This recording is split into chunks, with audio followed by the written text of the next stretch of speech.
Hello everyone, आज मी तुमच्यासाठी एक छान अशी रेसिपी घेऊन आली आहे। हे बघा, मी अर्धा किलो पनीर घेतलेला आहे। आज आपण पनीर भुर्जी बनवणार आहोत। या पनीर भुर्जीसाठी लागणारे साहित्य मी तुम्हाला सांगते। पनीर बारीक करून घेतलेलं आहे, 2 कांदे घेतलेले आहे, 1 टोमॅटो घेतलेला आहे छोटासा, थोडी कोथिंबीर आणि हिरव्या मिरच्या। हे बघा, आपलं पॅनमधलं तेल चांगलं गरम झालेलं आहे। आता मी याच्यात आपले 2 कट केलेले कांदे टाकणार आहे।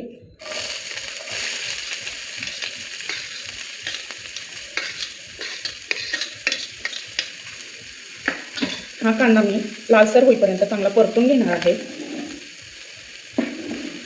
या कांद्यातच आपण कट केलेल्या बारीक हिरव्या मिरच्या टाकणार आहे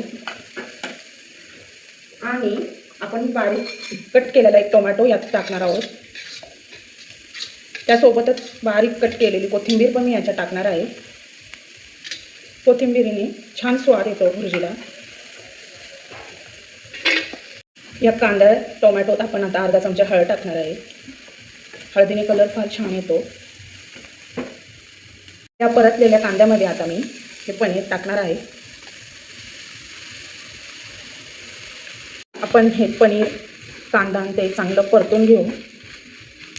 याला हळदीचा छान कलर येईल या भुर्जीला। तुम्ही बघू शकता आपली पनीर भुर्जी ही रेडी झाली आहे। आवडल्यास लाईक करा, शेअर करा, सबस्क्राईब करा। बाय।